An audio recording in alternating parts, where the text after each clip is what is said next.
Now give me the time and I'll be blowing your mind. Guess I'm another lyricist. I was a cynical child. The innocence of Evan and the rich. You never really noticed that my flow was fucking ridiculous. Picking the pitiful, never subliminal, seminal sentence. But I say, I'm a goddamn monster. Call me necrophiliac. I feel I'm on a level that most of these other niggas never really gone close to. I hope you notice me. I spit it focusly. This is my passion, devoted. I can't quit. I came in and conquered by constantly practicing, passing these peons and pleading for peace. I'm a Hello. Good evening, everybody. My name is Shubham Jagdish and welcome back to the channel. So आज के video में हम पढ़ने जा रहे हैं अपना नया चैप्टर जिसका नाम है supply and elasticity of supply.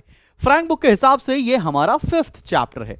इसका मतलब मैंने आपको ऑलरेडी चैप्टर नंबर 2 का वीडियो, 3 का वीडियो, 4 का वीडियो ऑलरेडी दे रखा है। इस बार मैं आपको एक चैप्टर को 2 पार्ट्स में प्रोवाइड कर रहा हूं। आज भी ये सप्लाई का चैप्टर भी आपको 2 वीडियोस में मिलने वाला है। पार्ट ए में हम सप्लाई पढ़ेंगे और पार्ट बी में हम लोग इलास्टिसिटी ऑफ सप्लाई पढ़ेंगे और ये दोनों ही वीडियो आपको बैक टू बैक डेज में मिल जाएंगे।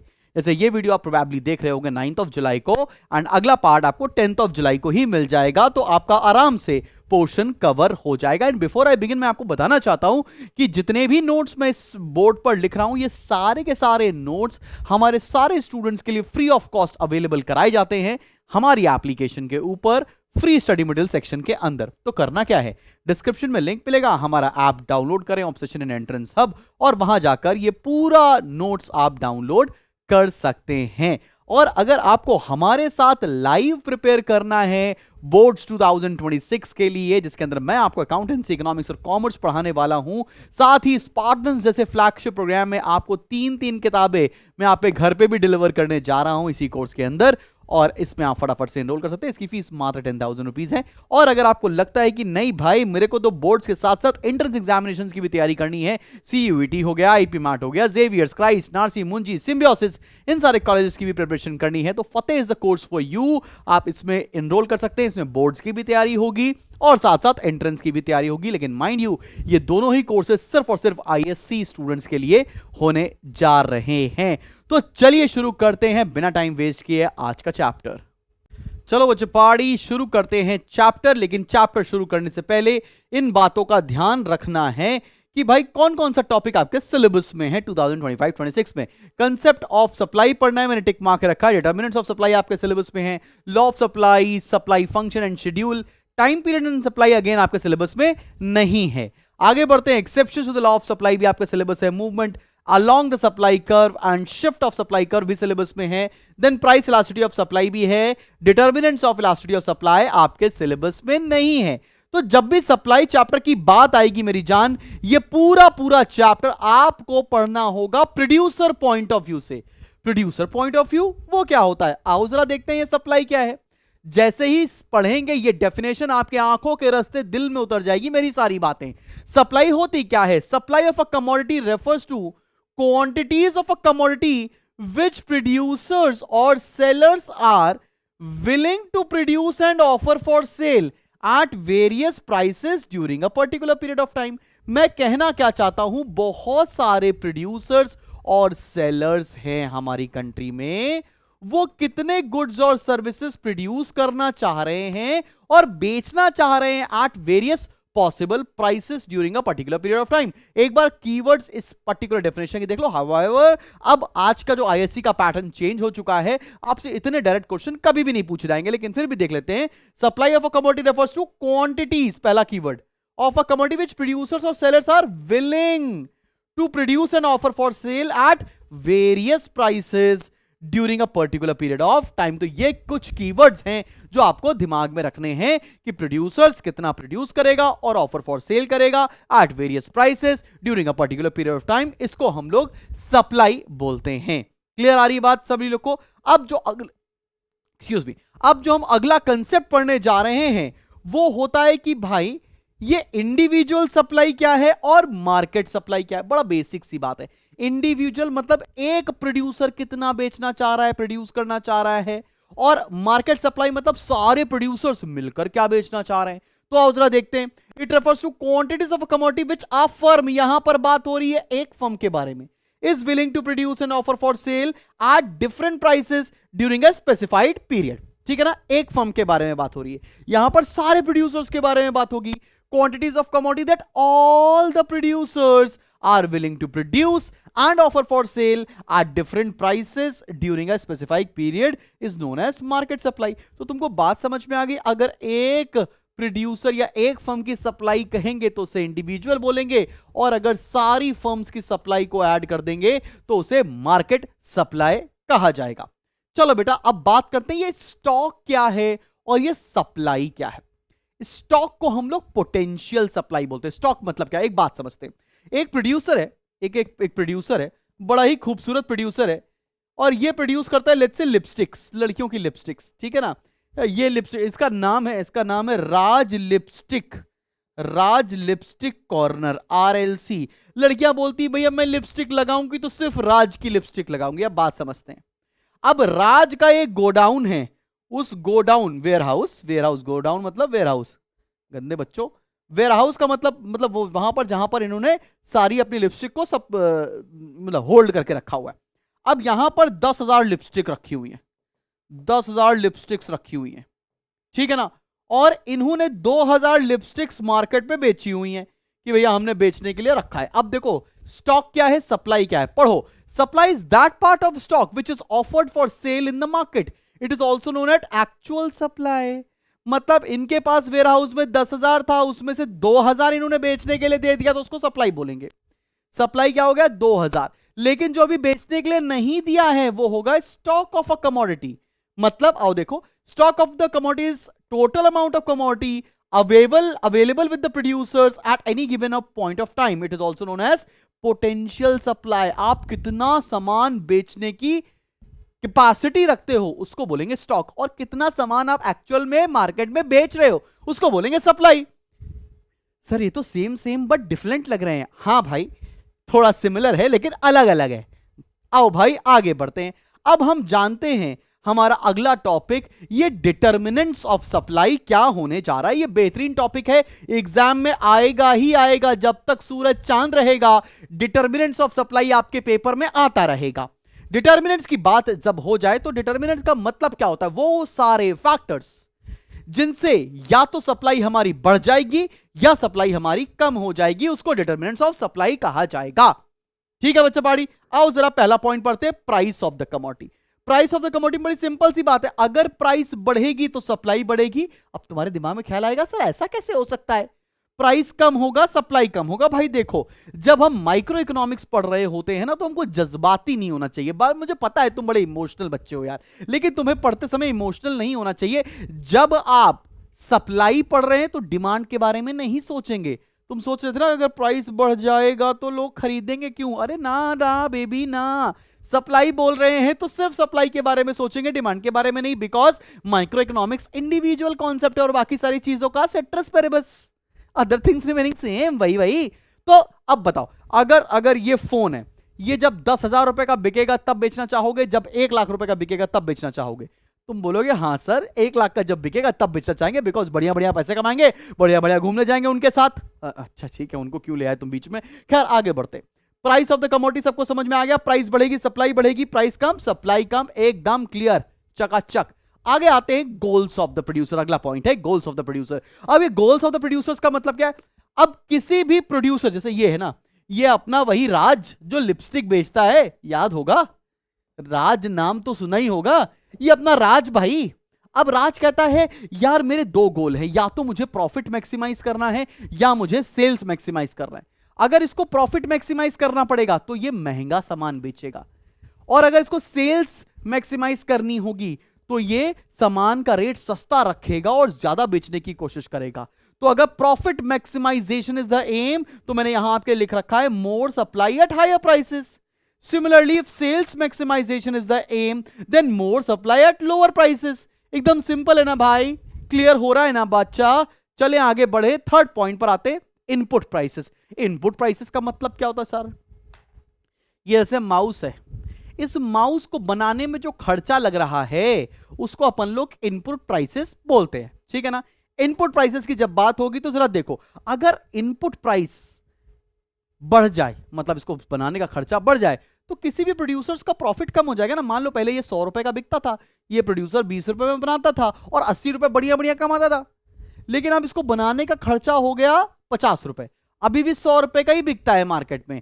तो प्रोड्यूसर्स का जो प्रॉफिट पहले 80 था वो घट के 50 हो जाएगा, तो प्रोड्यूसर काय को प्रोड्यूस करना चाहेगा। तो अगर इनपुट प्राइसेस कभी भी बढ़ते हैं तो इससे क्या होता है, किसी भी सामान को बनाने का खर्चा बढ़ जाता है, मतलब कॉस्ट ऑफ प्रोडक्शन बढ़ जाता है, और उस केस में सप्लाई हमेशा प्रोड्यूसर कम कर देगा। और इसका वाइस इनवर्सा, मतलब अगर इनपुट प्राइसेस सस्ते हो गए तो सामान को बनाने का खर्चा कम हो गया, बोले तो कॉस्ट ऑफ प्रोडक्शन कम हो गया, और इस केस में प्रोड्यूसर अपनी सप्लाई को इंक्रीज कर देगा। ठीक है ना भाई। अब आते हैं अगले पॉइंट पर, और अगला पॉइंट मेरा बहुत ही पसंदीदा पॉइंट है, जो कि है रिलेटेड गुड्स। रिलेटेड गुड्स की जब बात आएगी तो हम लोग यहां पर पढ़ेंगे सिर्फ सब्स्टिट्यूट का केस। आओ जरा समझते हैं। जैसे कि मैं 2 मोबाइल फोन बेच सकता हूं, मैं सेलर हूं, मैं ये फोन बेचूं चाहे ये फोन बेचूं। अब मेरी बात समझना, आईफोन सैमसंग का सब्स्टिट्यूट है, ये भी सबको पता है, एक फोन दूसरे फोन का सब्स्टिट्यूट है। क्लियर है भाई, क्लियर। अगर मैं सैमसंग बेचता हूं तो मुझे 10,000 रुपए का प्रॉफिट होता है, मैं आईफोन बेचता हूं तो मुझे 8,000 रुपए का प्रॉफिट होता है। तो ये बताओ मैं अपनी दुकान में कौन सा फोन बेचने की कोशिश करूंगा। वीडियो को पॉज करो और जरा सा मुझे आप कमेंट सेक्शन में लिखकर बताइए। हम ऑब्वियस सी बात है, जिस सामान को बेचने में मेरे को ज्यादा पैसा मिलेगा अपन वो सामान बेचेगा ना मालिक, काय को बेचेगा दूसरा सामान। अरे हाँ सर, बिल्कुल ठीक बात है। तो अगर मैं बोलूं if price of substitute good is rising, अगर सब्स्टिट्यूट गुड्स का प्राइस बढ़ने वाला है तो हम दूसरा गुड्स क्यों बेचेंगे, हम सब्स्टिट्यूट बेच लगेंगे। Then supply of owned good will fall. बात समझ में आ रही। जैसे कि मैंने बताया ना एग्जांपल आईफोन का और सैमसंग का, सैमसंग के प्राइसेस बढ़ रहे हैं और एप्पल के उतने प्राइसेस नहीं बढ़ रहे हैं, तो मैं एप्पल की सप्लाई कम कर दूंगा, मैं सैमसंग की सप्लाई बढ़ा दूंगा, बिकॉज सैमसंग को बेचने में ज्यादा प्रॉफिट मिलेगा। यही बात बोल रहा है प्राइसेस ऑफ रिलेटेड गुड्स। समझ में आई ना बात। चले आगे बढ़े। अगला पॉइंट आता है बेटा टेक्निक ऑफ प्रोडक्शन, बनाने का तरीका क्या है। ठीक है, अगर मैं एडवांस टेक्निक इस्तेमाल करता हूं, नई टेक्निक एकदम, एआई का इस्तेमाल करके मैं प्रोडक्ट्स को बना रहा हूं, जैसे एआई का इस्तेमाल करके तुम स्कूल का प्रोजेक्ट बना रहे हो ना, एकदम सेम वैसे ही चैट जीपीटी जिंदा रहे। तो अगर मैं एडवांस टेक्निक का इस्तेमाल करूंगा तो मेरा बनाने का खर्चा कम हो जाएगा, कॉस्ट ऑफ प्रोडक्शन कम हो जाएगा। जब मेरा कॉस्ट ऑफ प्रोडक्शन कम हो जाएगा तो मैं अपनी सप्लाई को इंक्रीज कर सकूंगा। समझ में आ रही कि नहीं आ रही बात? एकदम क्लियर, एकदम आंखों के रास्ते दिल में उतर रही है ना बात। आगे बढ़े। अगली बात है स्ट्रक्चर ऑफ द इंडस्ट्री। जब मैं बात करता हूं स्ट्रक्चर, तो इसका मतलब क्या है कि आपकी जो इंडस्ट्री है वो मोनोपोली है या कॉम्पिटिटिव है। मोनोपोली का मतलब एक छत्र राज, जैसे इंडियन रेलवेज, जैसे बोइंग, जैसे एयरबस, जैसे इंडिया के अंदर रिलायंस जियो, ऑलमोस्ट मोनोपोली है। ठीक है, अगर मोनोपोली है तो आप अपने आउटपुट को रिस्ट्रिक्ट कर सकते हो। अपने आउटपुट को मतलब अपने प्रोडक्शन को रिस्ट्रिक्ट कर सकते हो। जब अपने प्रोडक्शन को रिस्ट्रिक्ट करोगे तो चीजों के प्राइसेस बढ़ेंगे, चीजों के प्राइसेस बढ़ेंगे तो हम अपनी सप्लाई को कम कर देंगे। क्या बात समझ में आ रही मैं क्या बोल रहा हूं, जरा समझते हैं। अगर मोनोपोली होती है तो वो मार्केट को एक्सप्लॉइट करने की कोशिश करती है। वो सोचती है कि मैं अभी अंडर प्रोडक्शन करूंगा, मार्केट में मेरे प्रोडक्ट का सामान बढ़ेगा, प्राइस बढ़ेगा, जब मेरे प्रोडक्ट का प्राइस बढ़ेगा तब मैं बढ़िया बढ़िया सामान बेचने लग जाऊंगा। लेकिन अगर आपकी इंडस्ट्री कॉम्पिटिटिव है तो आप कोशिश करोगे मैं ज्यादा से ज्यादा सामान प्रोड्यूस करूं, बिकॉज कहीं ऐसा ना हो जाए कि मार्केट में किसी और प्रोड्यूसर का माल लग जाए और मैं मार्केट से आउट हो जाऊं। तो अगर मोनोपोली है, जनरली इंसान सप्लाई कम करता है। अगर आप कॉम्पिटिटिव हैं, आपके प्रोडक्ट के बहुत सारे कंपटीशन हैं, तो वहां पर प्रोड्यूसर ज्यादा सप्लाई करने की कोशिश करेगा। एकदम बढ़िया समझ में आ रहा है ना बच्चा पाड़ी। 7th पॉइंट पर आते हैं, policy of taxation and subsidy. Taxation मतलब क्या? अगर भारत सरकार प्रोडक्ट्स के ऊपर टैक्स बढ़ा देगी, टैक्स अगर बढ़ा देगी तो उसको बनाने का खर्चा बढ़ जाएगा, कॉस्ट ऑफ प्रोडक्शन बढ़ जाएगा, कॉस्ट ऑफ प्रोडक्शन बढ़ जाएगा तो सप्लाई कम हो जाएगी। ऑन द कॉन्ट्ररी, अगर भारत सरकार ने टैक्स कम कर दिए तो सामान को बनाने का खर्चा कम हो गया और इस केस में प्रोड्यूसर सप्लाई को बढ़ा देंगे। एकदम आसान लग रहा है ना, जो तुम्हारे लिए लिख कर लाया हूं मैं। क्या तुमको ये बातें एकदम बढ़िया तरीके से समझ पा रही है? नोट्स जरूर से डाउनलोड कर लेना बेटा। अच्छा, सब्सिडीज का इंपैक्ट देखते हैं। अगर सब्सिडी क्या होती है? सब्सिडी एक तरह का डिस्काउंट होता है जो गवर्नमेंट देती है किसी भी प्रोडक्शन यूनिट को या बिजनेस सेक्टर को। अगर सरकार सब्सिडी बढ़ा देगी तो क्या होगा? कॉस्ट ऑफ प्रोडक्शन कम हो जाएगा। सब्सिडी मतलब डिस्काउंट दे दिया तो कॉस्ट ऑफ प्रोडक्शन कम हो जाएगा, उस केस में सप्लाई को बढ़ा दिया जाएगा। ऑन द कंट्री, अगर सब्सिडी कम हो जाएगी तो कॉस्ट ऑफ प्रोडक्शन बढ़ जाएगा, सप्लाई को कम कर दिया जाएगा। एकदम बात आंखों के रास्ते दिल में उतर रही कि नहीं, जल्दी से बताओ चिपाड़ी। आगे बढ़े, अगला पॉइंट है बेटा expectation about future prices. Sir ये दुनिया में सबसे खराब टर्म होता है सर, किसी को किसी से एक्सपेक्टेशन नहीं रखनी चाहिए। अरे जज्बाती बच्चे, आओ इसको पढ़ने की कोशिश करते हैं, तुम हमेशा अपने बीच में क्यों उसको ले आते हो यार। चलो पढ़ते हैं एक्सपेक्टेशन अबाउट फ्यूचर प्राइसेस। अब देखो, अगर एक प्रोड्यूसर सोचे कि जो मैं आज ये माउस 100 रुपए का बेच रहा हूं, कल को एक ऐसा दिन आ जाएगा ये माउस 500 रुपए का बिकेगा, तो क्या मैं आज इसको बेचना चाहूंगा? आंसर है नहीं रे बाबा, आज इसको बेचना नहीं चाहेंगे हम। लेकिन अगर हमको ये समझ में आ जाए आज ये माउस 100 रुपए का बिक रहा है, कल ये माउस 10-10 रुपए के बिकेंगे, तो आज इस माउस को हम बेच के रख देंगे। बात समझ में आ रही कि नहीं आ रही है? अगर मैं बोलूं if producers expect an increase in the price of commodity in future, then आज वो सप्लाई को कम कर देगा। On the contrary, if producers expect a fall in price in future, then today supply will increase. अगर future में price बढ़ने वाले, आज सप्लाई कम, फ्यूचर में प्राइसेस कम होने वाले, आज सप्लाई बढ़ा कर दे दो भाई। एकदम समझ में आ रही है बात? चलो भैया चलो आगे बढ़ते। अगली बात कर रहे हैं हम नेचुरल फैक्टर्स। नेचुरल फैक्टर्स मतलब हम रिलेटेड है एग्रीकल्चरल प्रोडक्ट से। अब भाई बात समझना, अगर हैवी रेन्स हो गई, एकदम सूखा पड़ गया, फ्लड्स आ गई, उस केस में आपकी सप्लाई बट ऑब्वियस सी बात है कम हो जाएगी, बिकॉज एग्रीकल्चर प्रोड्यूस होगा ही नहीं। लेकिन ऑन द कॉन्ट्ररी अगर फेवरेबल क्लाइमेटिक कंडीशन हो जाए, जितनी बारिश होनी चाहिए थी उतनी बारिश हुई, तो उस केस में आपकी प्रोडक्शन बढ़ जाएगा और उस केस में सप्लाई को बढ़ा दिया जाएगा। समझ में आ रही है? Agreement among producers. Agreement among producers का मतलब क्या होता है? कई बार ऐसा होता है कि समटाइम्स प्रोड्यूसर्स में form a pool and enter into some agreements to restrict supply of a commodity to earn large profits.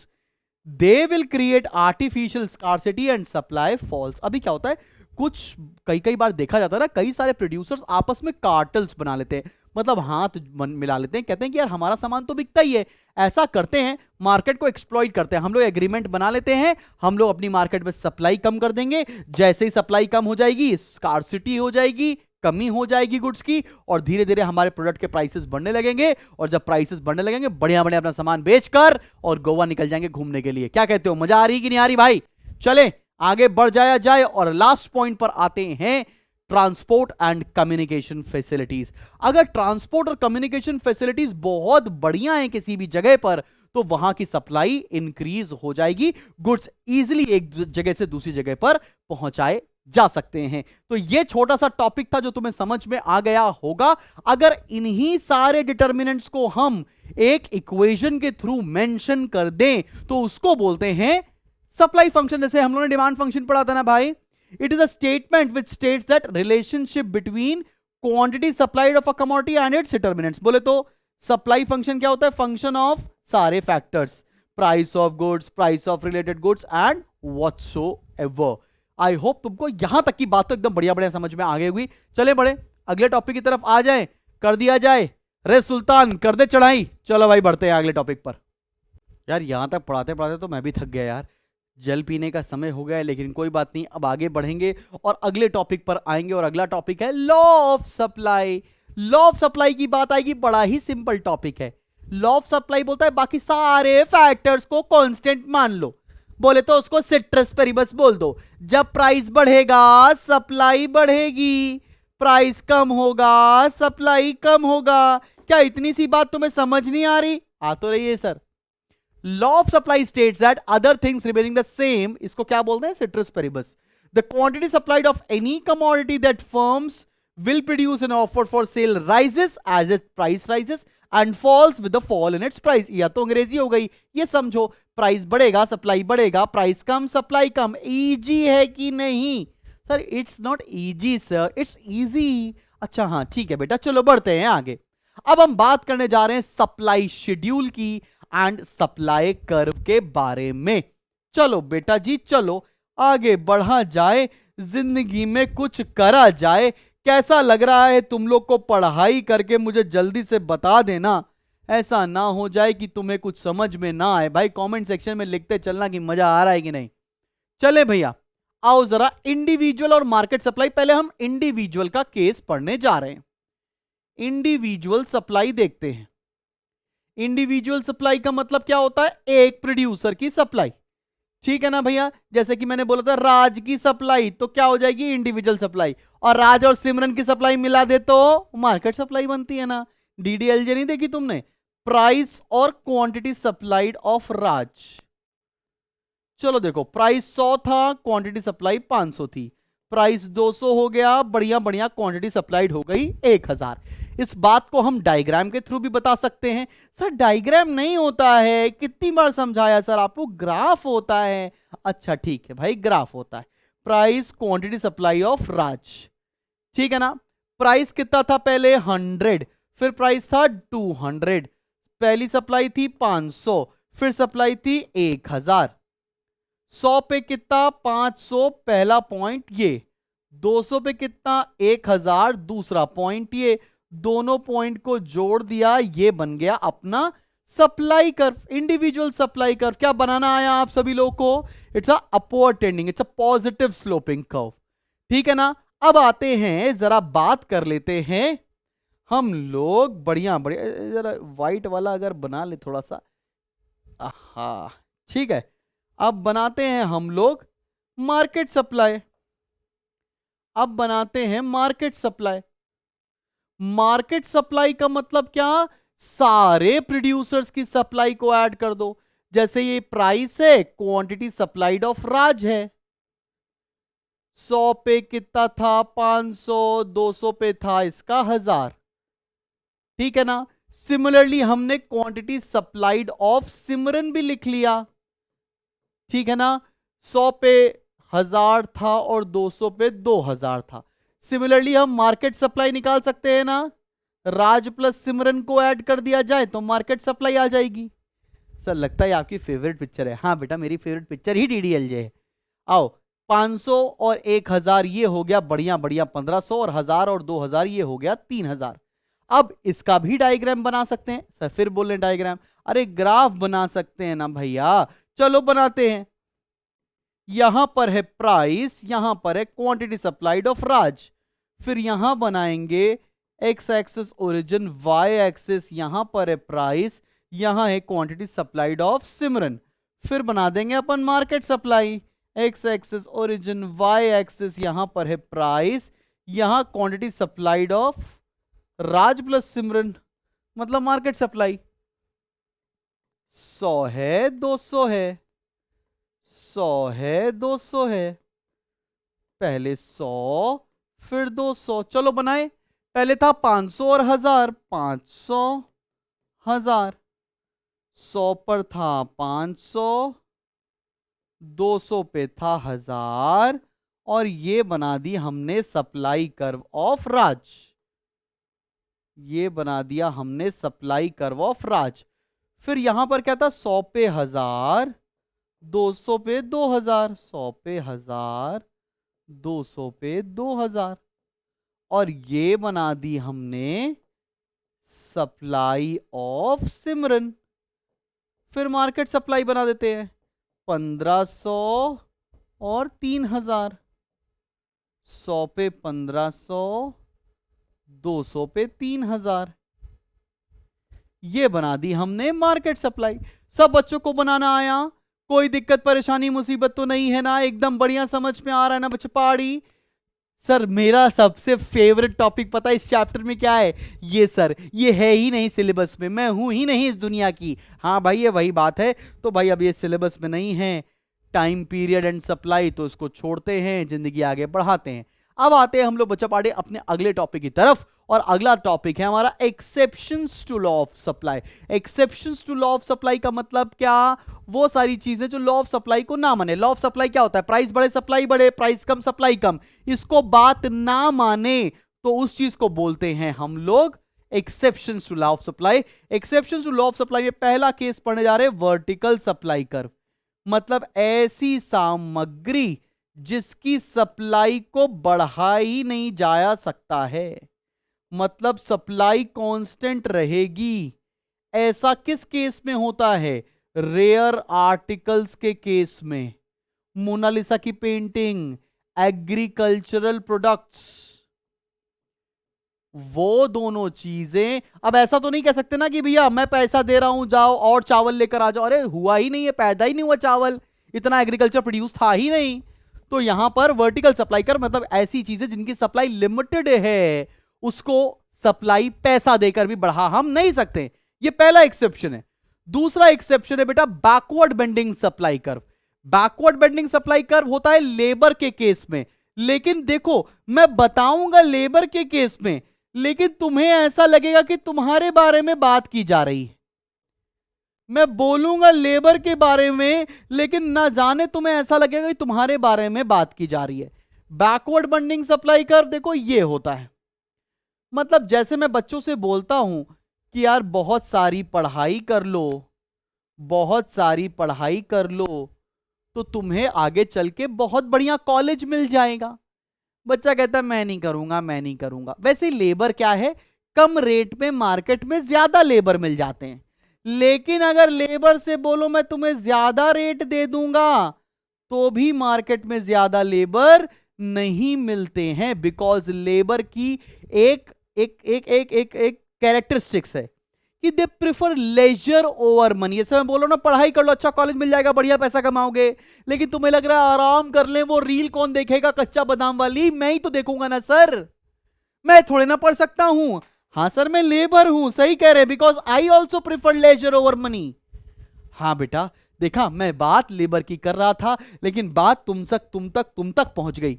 बात समझ में आ रही है? बैकवर्ड स्लोपिंग सप्लाई कर्व का मतलब समझ में आया। लेबर्स के साथ क्या होता है, अक्सर देखा गया है कि कम प्राइस पर ज्यादा लेबर्स मिल जाते हैं, लेकिन अगर उनको ज्यादा प्राइस भी दो तो भी वो उस केस में सप्लाई ऑफ लेबर बढ़ाया नहीं जा सकता, which is against law of supply, because it happens because labour prefer leisure over money.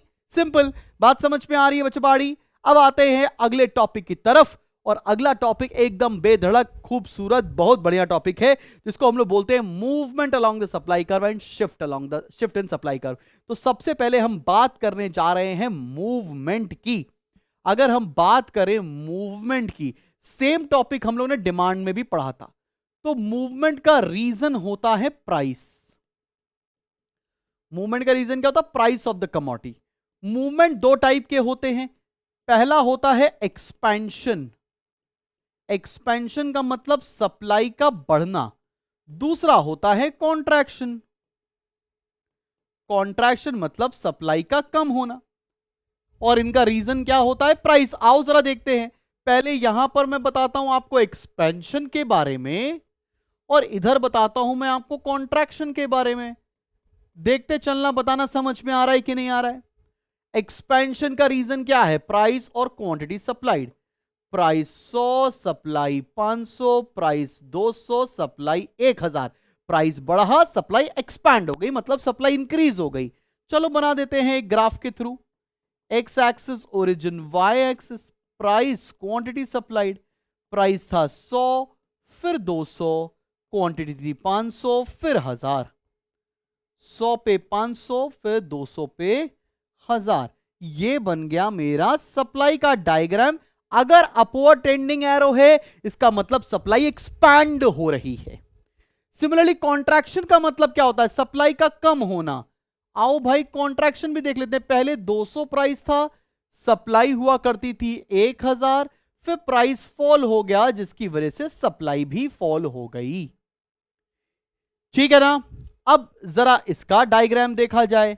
X axis origin, Y axis, यहां पर है प्राइस, यहां पर क्वांटिटी सप्लाइड। 100 पर सप्लाई है 500, 200 पर सप्लाई है 1000। अब पहला पॉइंट क्या है? 200 पे 1000 पहला पॉइंट ये हो गया, 100 पे 500 दूसरा पॉइंट ये हो गया। इस बार सप्लाई कर्व जो बन रहा है वो डाउनवर्ड ट्रेंडिंग एरो है, इसका मतलब ये हो गया कॉन्ट्रैक्शन का केस। सबको समझ में आया? Movement along the demand curve क्या होता है, मूवमेंट का रीजन क्या है, और मूवमेंट के टाइप्स क्या हैं। अब बढ़ते हैं हम लोग शिफ्ट की तरफ। अगला टॉपिक है शिफ्ट की तरफ। आओ देखो शिफ्ट इन सप्लाई कर्व क्या होता है। शिफ्ट का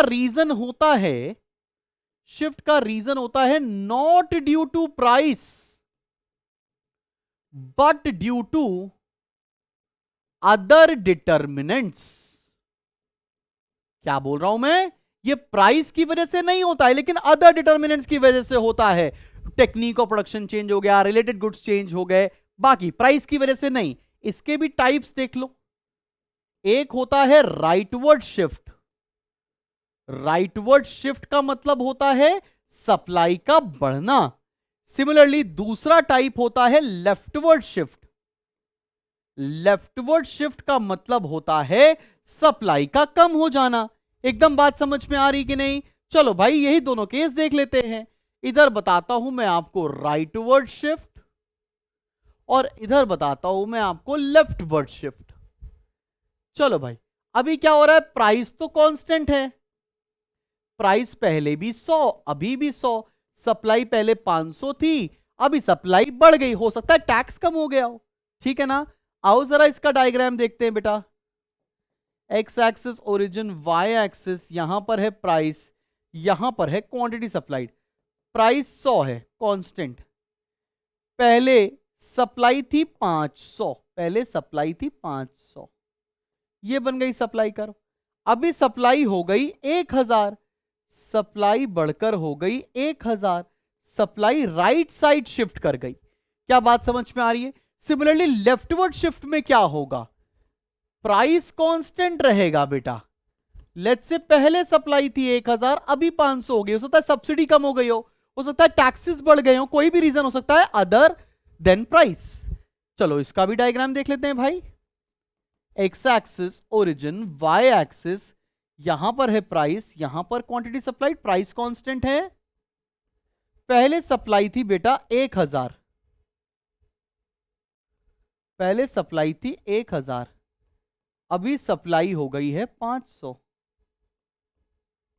और ये बन गया हमारा लेफ्टवर्ड शिफ्ट। आई होप तुम्हें यहां तक की बातें बिल्कुल अच्छे से समझ में आ गई होंगी। तो यहीं तक मुझे पढ़ाना था। अगली क्लास में मैं आपको इलास्टिसिटी के टॉपिक से शुरू करूंगा, ठीक है ना? मैंने बताया कि जैसे हर चैप्टर के मैं 2 वीडियोस बनाने जा रहा हूं, तो आज खत्म होता है हमारा पहला वीडियो। आई होप तुम्हें समझ में आ गया होगा बच्चा पार्टी।